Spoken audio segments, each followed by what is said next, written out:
Hello, my fellow students. Even though I can see you guys as normal human beings, I guess you didn't get the memo that I needed you guys to be in your LEGO versions today, but it's okay. I have magically transformed into LEGO so I can tell you today an amazing story, also in LEGO because everything is better when it's LEGO and not those crappy ripoffs. A story that has hate, mystery, and that finishes with death. I would also like you to know that this story is very serious. I have fought internally with myself to exclude any kind of comedy, because LEGO without comedy just isn't as fun. Shoo, you stupid cat! And that's why I'm a dog person. But this is a serious topic, so please refrain from any laughter during the show. Thank you. Our story today is the Lincoln Assassination, one of our saddest moments in history. There are certain things that you need to know to get the whole story, but I'll explain as we go. What you guys need to understand is that President Lincoln wants to free every single slave, and that will destroy the South economy. Slaves are our right, we pay for them.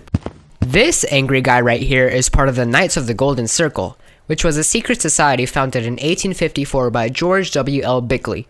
I said scram! They never learn, do they? Anyways, and the objective of which was to create a new country known as the Golden Circle, where slavery would be legal. And while the ideas of these awful people were rapidly spreading, a lot of people were listening. Rich people like... That is a great point. This Super Mario mustache man is John Wilkes Booth, the guy that killed Lincoln. He was an actor, as was his whole family, and he was making a lot of money doing that. He was very famous, and we don't know if he was part of the Knights, but we do know he was heavily influenced by the Knights' ideas. Booth spent years planning on how to kidnap Lincoln, and after a while, he just quit acting completely to only focus on the kidnap. But after a good amount of failed tries, all his friends just left him. I mean, who'd want to hang around a failure? And he decided to just, instead of kidnap him, it might be better to just kill him. After listening to one of Lincoln's greatest speeches, he said, "Now by God, I'll put him through. That is the last speech he will ever make." And 3 days later, he made good of his promise. Hot dog! It's Abraham Lincoln!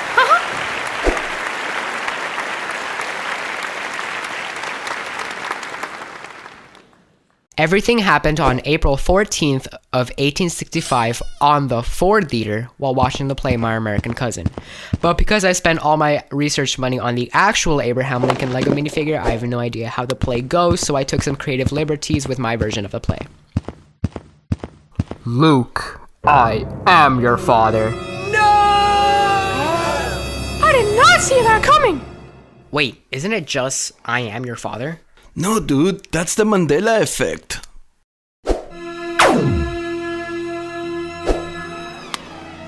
Sic semper tyrannis! That is a Latin phrase meaning thus always to tyrants. In contemporary parlance, it means tyrannical leaders will inevitably be overthrown. The ironic part is that Booth thought Lincoln was a tyrant. Poor innocent soul. I really hoped you liked my LEGO version of the Assassination that I copied scene by scene from the movie National Treasure, one of Nick Cage's masterpieces, if you ask Abed Nadir. Don't know who he is? Go and watch Community. # 6 seasons in a movie. Even though Booth was able to kill Lincoln, he does not have a happy ending.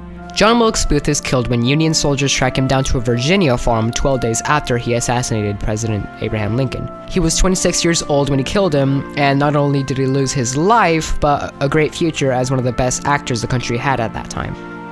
In the end, this is a story about who was on the right side of history and who was not. Slavery is one of the ugliest parts of American history, and we should be ashamed of it. And now there's a huge political debate, and a lot of people want to make sure this part of American history is not taught at schools. Something that I personally think is a big mistake. Because the best way to make sure we learn from our mistakes is by learning the history of how we made those mistakes. Or, as George Santayana said it best, those who do not learn history are doomed to repeat it. Thank you very much. I hope I get an A+. And because Mr. Kuske is one of the greatest teachers ever. And I'm not just saying that to influence my grade on this project. Maybe.